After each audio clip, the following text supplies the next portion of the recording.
Biografía de San Juan de la Cruz.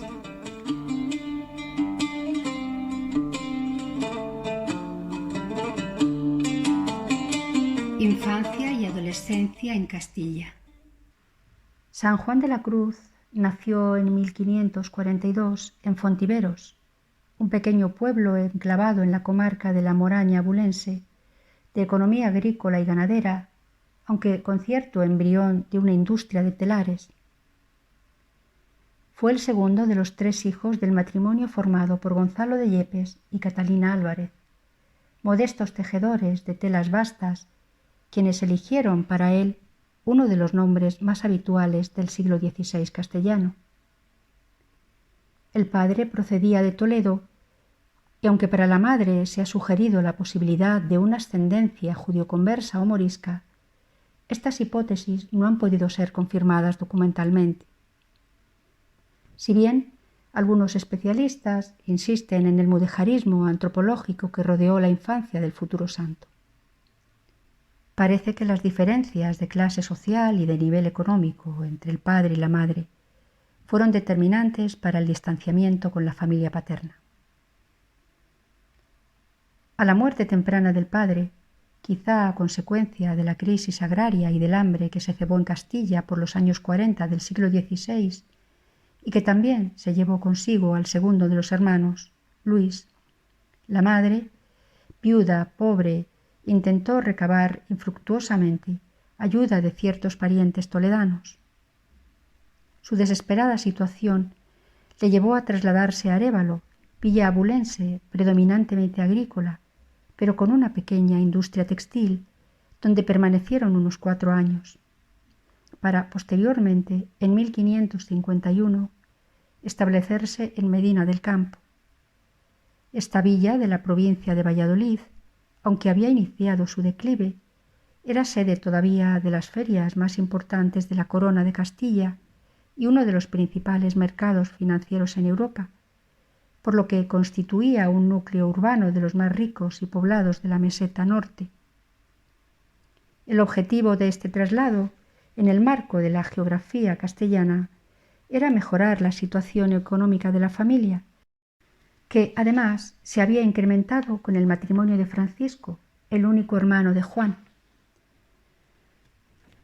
Desde hace unos años se viene insistiendo en el ambiente marcado por la pobreza, verdaderos niveles de miseria, en que se desenvolvieron la infancia y adolescencia de Juan de Yepes. Estas duras circunstancias tuvieron como consecuencia la endeblez de su corta estatura física, a consecuencia de la desnutrición y del raquitismo infantil, y su obligada inserción en los grupos sociales sin calidad, condiciones propias para desarrollar actividades manuales y artes mecánicas. En los arrabales medinenses se crió el huérfano Juan de Yepes como pobre de solemnidad, categoría socioeconómica diferenciada de los pobres envergonzantes o la de los vagos y maleantes, que le proporcionaba la posibilidad, mediante asistencia social prestada a través de instituciones de caridad, de asistir al colegio de los niños de la doctrina. Por tal privilegio, derivado de su ínfima extracción social, declarada y legalizada, para su reconocimiento era necesario someterse a probanzas múltiples. Estaba obligado a realizar contraprestaciones estipuladas, tales como la asistencia en el convento, la ayuda a misa y a los oficios, el acompañamiento de entierros y la práctica de pedir limosna. En ese centro entre reformatorio y escuela de enseñanza primaria, recibió una preparación elemental, lógicamente subordinada a la religiosa, pero que, en lugar de encauzarle hacia el habitual aprendizaje de un oficio, tuvo la virtud de rescatarle del analfabetismo en que estaban inmersos todos sus familiares, en contraste flagrante con los comportamientos de la familia de Santa Teresa, y le capacitó para proseguir su formación en el colegio fundado por los jesuitas en 1551, con la ayuda financiera de los mercaderes Rodrigo de Dueñas y Pedro Cuadrado. Como alumno externo y a tiempo parcial, Juan de Yepes debía compaginar sus estudios con un trabajo asistencial en el Hospital de Nuestra Señora de la Concepción de Medina, especializado en la curación de enfermedades venéreas y contagiosas y conocido popularmente como el Hospital de las Bubas. A pesar de estas limitaciones en tiempo real, Juan tuvo la oportunidad entre 1559 y 1563 de asimilar las directrices de la Ratio Studiorum que, como nuevo método académico, se empezaba a ensayar en los colegios de la Compañía de Jesús. De entrada, el latín era el eje de todos los estudios. Fueron profesores de gramática latina Miguel de Anda, Gaspar de Astete y quizá Jerónimo Ripalda. Superados estos 3 años, se podía pasar a un cuarto de humanidades, en el que los alumnos aprendían a escribir con corrección en latín, a construir versos latinos y a traducir a Cicerón, César, Virgilio, Ovidio, ciertas cosas de Marcial y aún de Horacio. En la clase de retórica se leía la Epístola ad Erenimum, algunos libros de Quintiliano y diversos discursos de Cicerón. Desde 1557, Juan Bonifacio, profesor de retórica, actuaba además como director de estudios, sustentando un nuevo espíritu que incorporará las nuevas corrientes del humanismo cristiano y que marcarán una impronta decisiva en la mentalidad de San Juan de la Cruz. La formación recibida en Medina constituirá la plataforma idónea para el acceso a la Universidad Salmantina del aventajado alumno. Fraile y estudiante. La vocación religiosa llevó a Juan de Yepes a los 21 años de edad a ingresar en los Carmelitas de Medina con el nombre de Juan de Santo Matía, decisión que supuso el rechazo de propuestas concretas de una ordenación sacerdotal como paso previo a la capellanía del Hospital de las Bubas, beneficio eclesiástico que hubiera solucionado los apuros económicos de la familia. Su elección, frente a la posible continuidad entre los jesuitas, por ejemplo, pone de manifiesto una tendencia a la soledad y evidencia ya una inclinación contemplativa que aspiraba a satisfacer en una orden con raigambre eremítica. El noviciado lo realizó entre 1563 y 1564 en el convento medinense de Santa Ana, fundado en 1557 por el padre Rengifo, quien se inspiró para sus estatutos en el Colegio de San Gregorio de Valladolid. Se trataba de una etapa de densa preparación espiritual. Como fraile profeso ya, se instaló en Salamanca en el Colegio de San Andrés, situado a extramuros de la ciudad, donde estudiaban carmelitas venidos de todas las provincias de España. En las aulas de la Universidad Salmantina realizó Fray Juan de Santo Matía los 3 cursos preceptivos para bachillerarse en artes durante los años 1564-1567. En el primer curso de artes asistió a las clases de Pedro García Galarza, Hernando de Rueda y Martín de Peralta, que impartieron docencia sobre las súmulas de Domingo de Soto y la lógica de Aristóteles, además de otras lecturas complementarias. En el segundo año estudió lógica según las explicaciones de los profesores Hernando de Rueda, Andrés de Morales y el mercedario Gaspar de Torres. Durante el tercer año siguió los cursos de filosofía impartidos por Hernando de Rueda, Diego Rodríguez, Alonso de Calahorra, Miguel Francés y Diego Bravo. Las materias tratadas fueron físicos de Degeneratione et Corruptione, de ánima, libros de segundo, teoría de la potencia y acto, facultades del alma, órganos de los sentidos, y tercero, la sensibilidad, la imaginación, el intelecto activo y pasivo, y metafísica de Aristóteles, además de la ética a Nicómaco y la política. Del plan de estudios se desprende que el más fuerte era el último, en el que parece desencadenarse una crisis vocacional en el joven carmelita. No obstante, Juan de Santo María adquirió destreza dialéctica, como lo muestra su nombramiento de prefecto de estudiantes al final de los estudios de artes en el Colegio de San Andrés y como seguirá evidenciando en los numerosos ejercicios académicos que dirigirá en Alcalá y Baeza. Frente a las tensiones del mundillo universitario salmantino en las que se veían involucrados los propios estudiantes, bullían sus inquietudes religiosas interiores, coincidentes en el tiempo con su ordenación como sacerdote en la primavera de 1567. Mientras tanto, dentro de la propia orden, habían surgido tendencias reformistas en la década de los 60.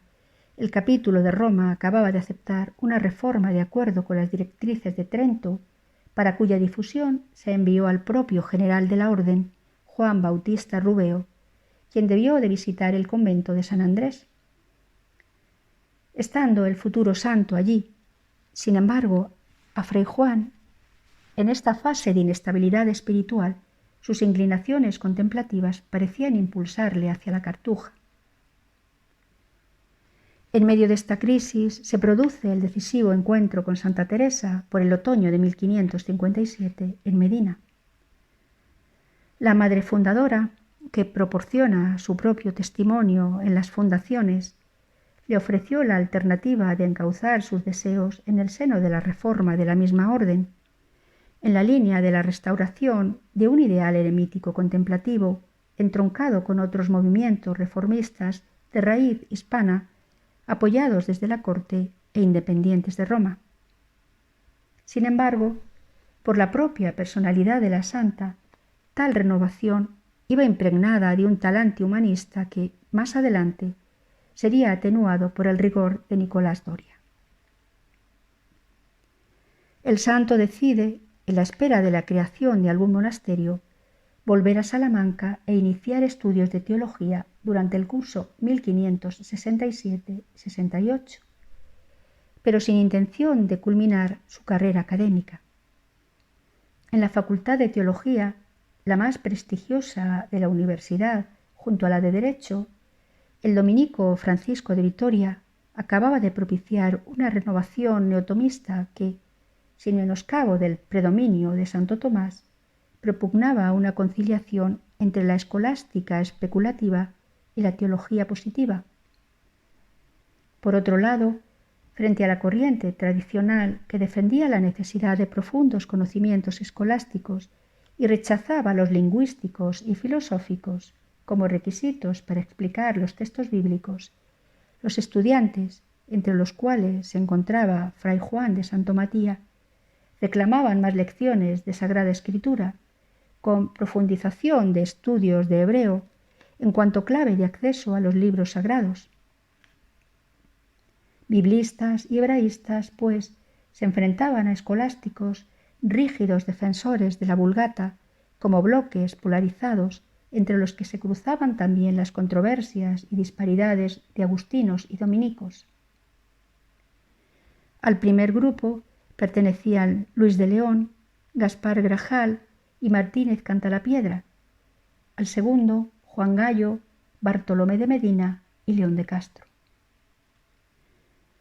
La polémica que estalló cuando el editor salmantino Gaspar de Portonaris pretendió reeditar en 1569 la Biblia de Batablo culminaría con la detención de Fray Luis de León, Grajal y Cantalapiedra en 1572.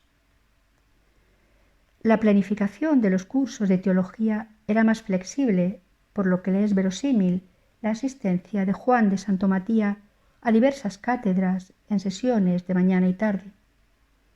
Así pudo acudir a la de Mancio del Corpus Christi en prima de teología, quien leyó la tercera parte de la Suma de Santo Tomás sobre la encarnación del Verbo, a la de Juan de Guevara en vísperas, en la que se desarrolló la cuestión prima secundae de Santo Tomás, a la de Fray Luis en la cursatoria de Durando, quien trató cuestiones relativas a las distinciones 22-23 del Tratado de Fide, a la de Juan Gallo en la cursatoria de Teología Tomista, donde explicó la primera parte de la Suma, a la de Cristóbal Vela en la Cursatoria de Escoto, donde se leyó el libro cuarto acerca de la resurrección de los muertos, a la de Gaspar de Grajal en Teología Positiva, quien explicó los Salmos desde el 50 hasta el 70, a la de Martín Martínez Cantalapiedra, quien desarrolló 40 capítulos del profeta Daniel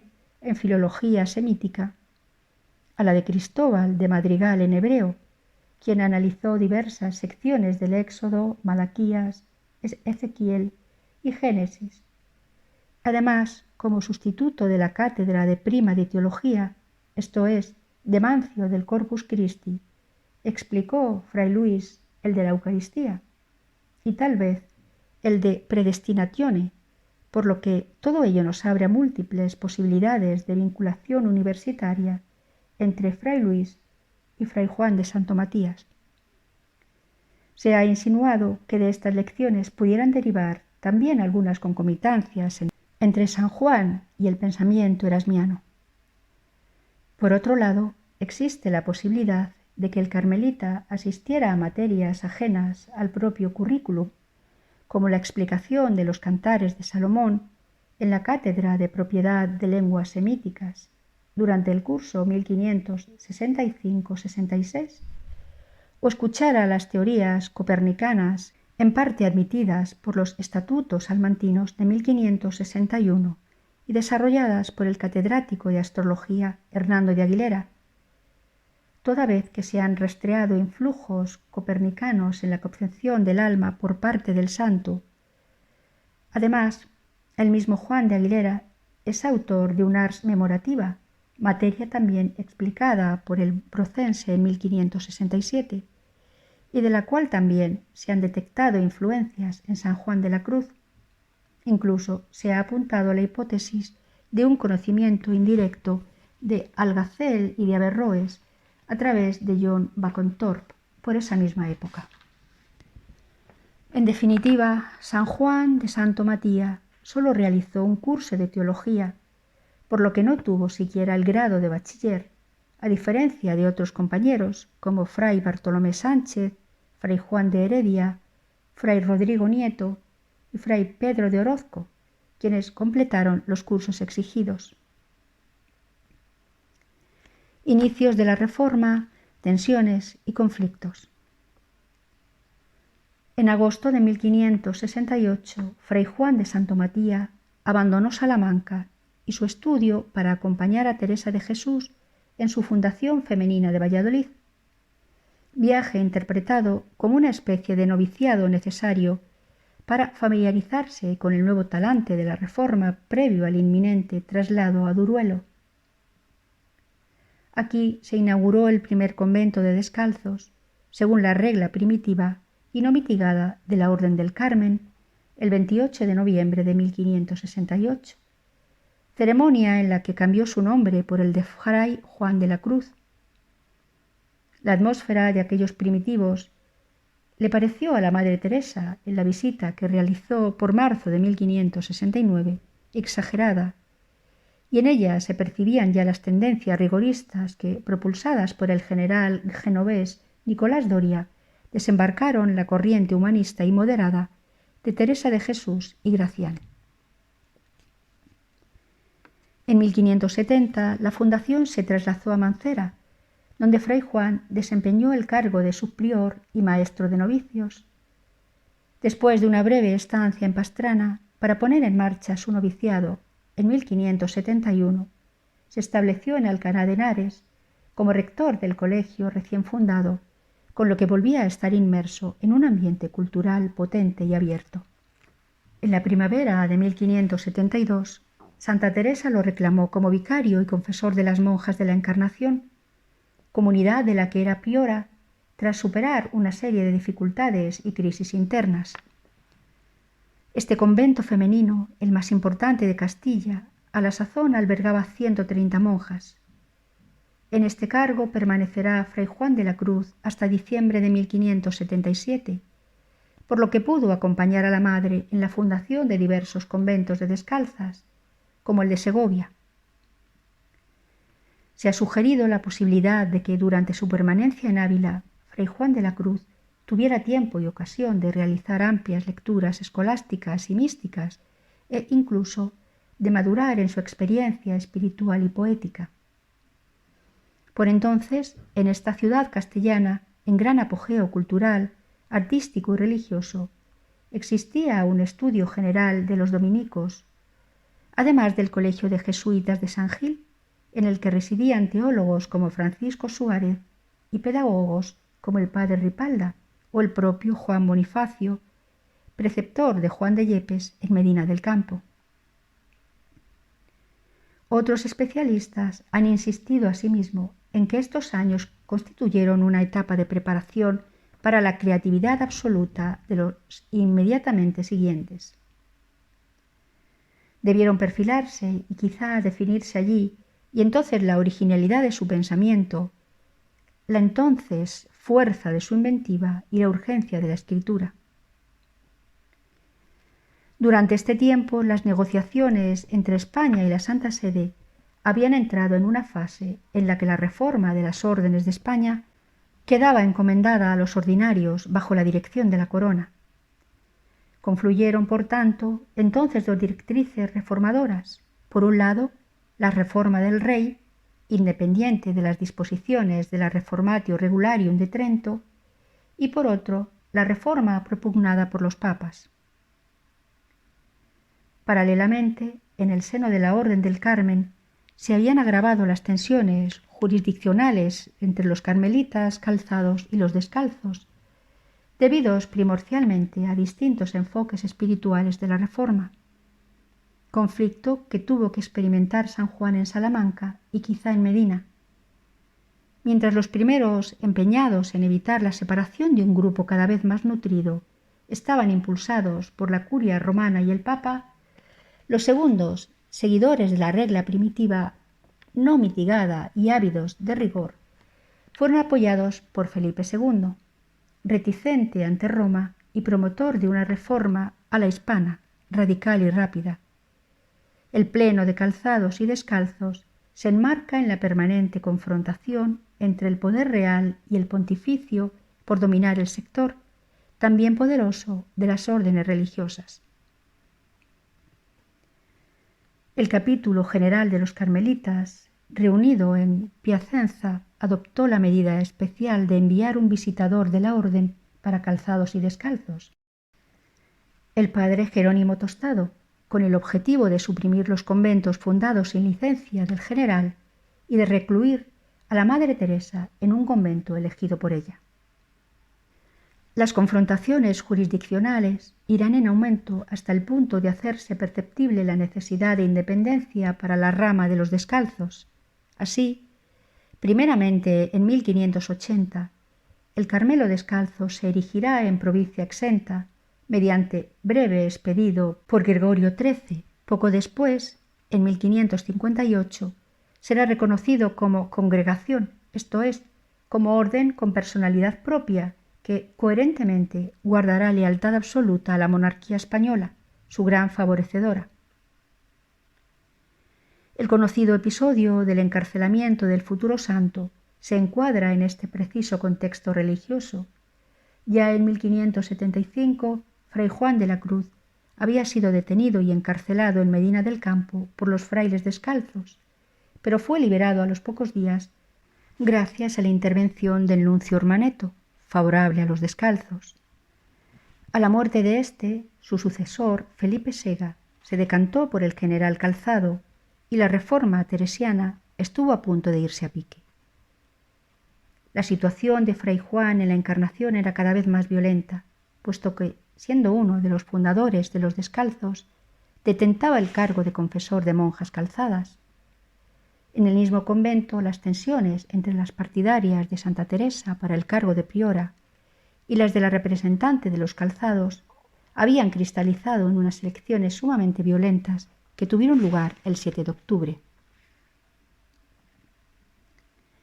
La noche del 3 de diciembre de 1577, Juan de la Cruz fue apresado y trasladado al convento de frailes carmelitas de Toledo, donde compareció ante un tribunal de frailes calzados que le conminó a retractarse de la reforma teresiana.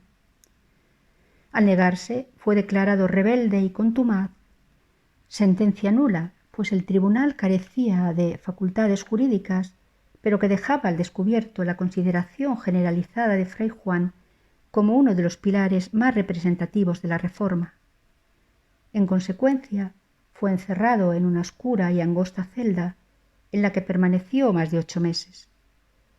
Durante este encierro, en un estado de abandono total, estado que en otros paraliza el pensamiento, Juan de la Cruz escribió una grandísima poesía de amor, elaborando en sentido erótico, con los acentos de la búsqueda y del deseo del amado.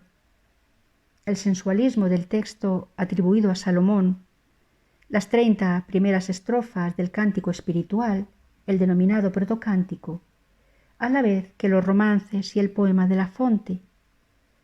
La composición tendrá mucho de técnica, mnemotécnica, tal vez sobre gérmenes embrionarios brotados ya en Ávila, pues durante mucho tiempo no le proporcionaron papel para escribir. La presión psicológica por parte de los observantes, las dudas sobre la licitud de la empresa teresiana, el recelo sobre posibles sospechas de su renuncia al proyecto de reforma, el sentimiento de desamparo, la angustia por el aparente olvido de los amigos, desconocedor de los desvelos de Santa Teresa y de sus gestiones en la corte, el profundo y progreso desgaste físico unido al temor a una muerte no descartable en tales circunstancias, fueron sin duda elementos determinantes para la concepción del mayor de sus símbolos literarios, el de la noche oscura. En este sentido, la prisión toledana, con su soledad y silencio extremos, potenció la fuerza generadora de la palabra poética, y el prisionero experimentó interiormente la función heurística y creadora de la oscuridad. Al cabo de estos meses, con el íntimo convencimiento de que nunca lo liberarían y de que la prolongación de su cautiverio sólo podía acarrearle un desenlace fatal y absurdo, Juan de la Cruz planeó cuidadosamente su fuga como una técnica de supervivencia. En la octava de la Ascensión, entre el 16 y el 18 de 1578, con la ayuda implícita de un carcelero apiadado de su situación, logró evadirse de la prisión en medio de la noche y a escondidas llegar al convento de Carmelitas Descalzas, en la misma ciudad del Tajo, muy próximas al convento en que había estado preso, que le atendieron solícitas, pero para mayor seguridad le enviaron al hospital de la Santa Cruz, donde convaleció mes y medio. Las incidencias de aquella huida nocturna, preñada de angustia, quedarán como un pozo latente en el fondo vivencial del poema de la noche oscura, aunque su contenido trascienda la inmediata experiencia biográfica. En septiembre de 1578, San Juan de la Cruz se dirigió hacia Andalucía para reponerse y, tras breve estancia en Almodóvar del Campo, donde asistió a un complejo capítulo de los Descalzos, llegó como vicario al convento del Calvario en la serranía jienense. Desde este enclave aislado y retirado de las tensiones entre calzados y descalzos, realizaba regularmente visitas a las monjas descalzas de la Fundación de Beas de Segura, de la que era priora Ana de Jesús, a la que había conocido en 1570 en Mancera, de camino con Santa Teresa para la fundación de Salamanca. Entre ambos se desarrollará una entrañable amistad que explica la dedicatoria de las declaraciones al cántico espiritual. En este entorno sosegado y relajante, en plena naturaleza, disfrutó de una etapa de fecunda creatividad, pues parece que aquí compuso los primeros escritos breves, cautelas, avisos, Montecillo de Perfección, el poema Noche Oscura y comentarios aislados a las estrofas del cántico. En junio de 1579 salió para Baeza, ciudad universitaria entonces, donde por aquellos años se respiraba un clima de efervescencia religiosa, para fundar un colegio destinado a los estudiantes carmelitas. En calidad de rector del Colegio Mayor, cargo que pone de relieve, como antes en Alcalá, el reconocimiento de su preparación intelectual, permaneció hasta 1582. A pesar de las estrechas relaciones con la universidad, rehusó propuestas de docencia. Mientras tanto, en junio de 1580, se plasmó la separación del Carmelo descalzo de los calzados y la elección en provincia exenta, mediante breve, de Gregorio XIII, de acuerdo con las pretensiones de Felipe II. En este mismo mes murió, a consecuencia del llamado catarro universal, su madre, Catalina Álvarez. En este periodo escribió probablemente las estrofas 32-34 del Cántico, inició la redacción de la Súbida y algunas declaraciones de otras estrofas del Cántico. Dentro de la orden continuó la progresión ascendente de sus responsabilidades. En el capítulo de Alcalá de Henares de 1581, en que se hace la escritura oficial de la separación de los calzados y la reforma, se ve reconocida y afirmada como la elección de Jerónimo Gracián como provincial. Es nombrado tercer consejero. Regresó a Baeza por poco tiempo, pues se le encomendó el priorato de los mártires de Granada. En noviembre viajó a Ávila para tratar con Teresa de Jesús acerca de la fundación de las Descalzas de Granada, con la pretensión de incorporarla a esta comunidad, gestión que no progresaría, pues la madre programaba una nueva fundación en Burgos. El último encuentro entre los dos cofundadores del Carmelo Descalzo se produjo el 28 de este mes. En enero de 1582 viajó a Granada, acompañado de Ana de Jesús y de sus hermanas de hábito. Casi un siglo después de su conquista por los reyes católicos, la ciudad estaba pasando por un periodo de dificultades. Allí trabaría conocimiento con doña Ana de Mercado y Peñalosa, dama segoviana viuda, favorecedora de las descalzas, a las que alojó en su casa durante alguna temporada y a quien Juan de la Cruz dedicaría la llama de amor viva. En marzo tomó posesión del priorato de los mártires, donde permanecería hasta 1588, el periodo más largo de su vida como religioso descalzo. En este convento recibió la noticia de la muerte de la Madre Teresa en octubre de 1582.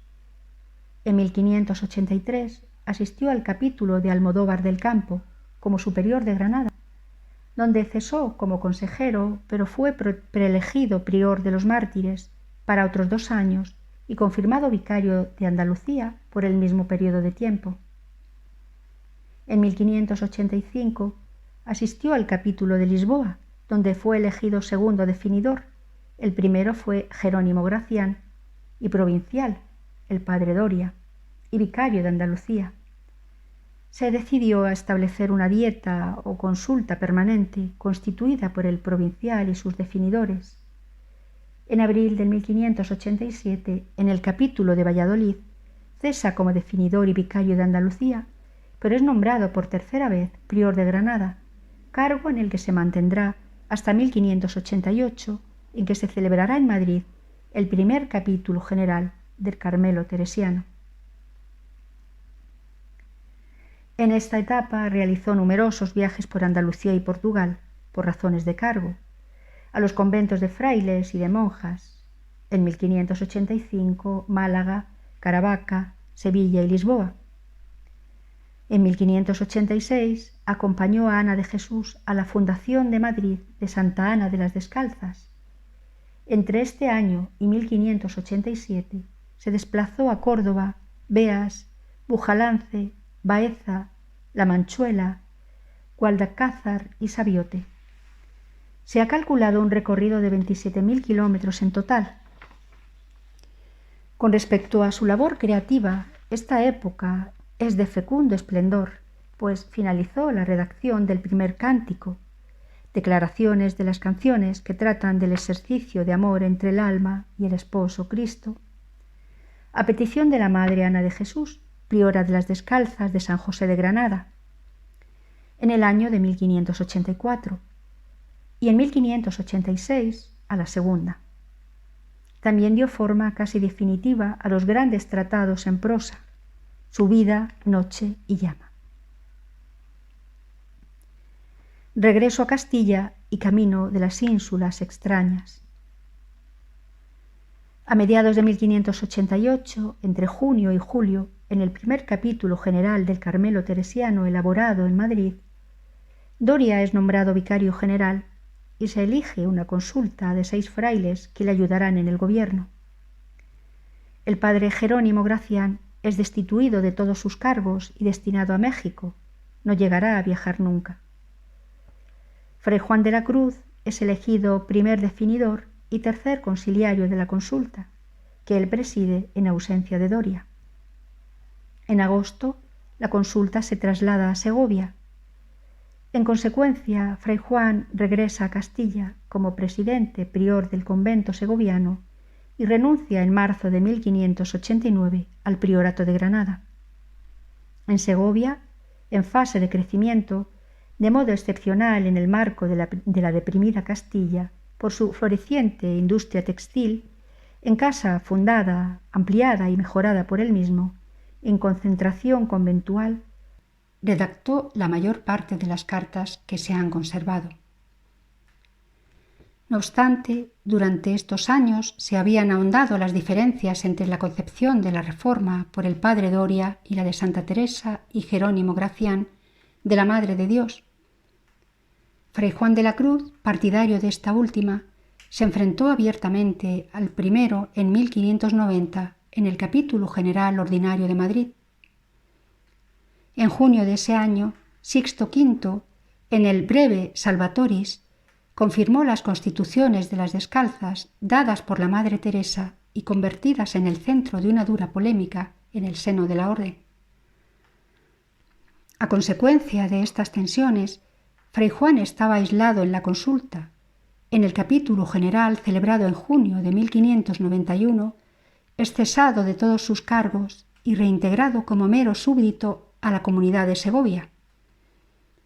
Se pretendía exiliarlo a México y se le extendió una patente para ir a las Indias junto a otros frailes, a pesar de que su talante espiritual e intelectual no se ajustaba en modo alguno al perfil de un misionero. Posteriormente, sus superiores, para aclarar el escándalo, le ofrecieron regresar a Segovia, pero la resolución del futuro santo, hastiado de las intrigas, fue firme. Sin embargo, tal destino no llegó a materializarse. Durante el viaje hacia Andalucía, llevado a cabo en agosto, hizo Fray Juan una escala en el convento de la Peñuela, en espera de nuevos avisos de la orden, y redactó sus últimas cartas. Allí cayó enfermo con unas calenturillas tan pertinaces que obligaron a trasladarlo en septiembre hasta Úbeda para recibir atención médica. En este convento, acogido con desafección por su prior, la enfermedad se agravó, acelerada por tratamientos tan inadecuados como acordes con los usos médicos de la época. La muerte le sobrevino a los 49 años de edad, la noche del 13 al 14 de diciembre, cuando las campanas tañían a maitines. Reconocimiento póstumo. Inmediatamente se seguiría el despojo de sus reliquias y los pleitos entre Úbeda y Segovia por la posesión de sus restos mortales, un tesoro para las mentalidades barrocas. A instancias de doña Ana de Mercado y Peñalosa, en 1593, su cuerpo, mutilado ya, fue trasladado a Segovia, donde reposa en la actualidad. Este traslado nocturno y clandestino, como la salida de la amada en la noche oscura, inspiró un episodio del Quijote. En 1614 comenzaron los procesos informativos para la beatificación de Fray Juan de la Cruz, que durarán hasta 1618. El proceso de beatificación se inició en 1627 y concluyó en 1630. Problemas interpretativos hacen retroceder la causa, que es reiniciada y concluida en 1651. El 25 de enero de 1675, Clemente X promulgó el breve de beatificación. El 27 de diciembre de 1726 fue canonizado por Benedicto XIII, quien estableció la fecha litúrgica el 14 de diciembre. El 24 de agosto de 1926, aniversario del comienzo de la Reforma teresiana, fue proclamado doctor de la Iglesia Universal por Pío XI. En 1952 es declarado patrono de los poetas españoles. En 1991, con ocasión del 4º centenario de su muerte, fue nombrado doctor honoris causa por la Universidad de Salamanca.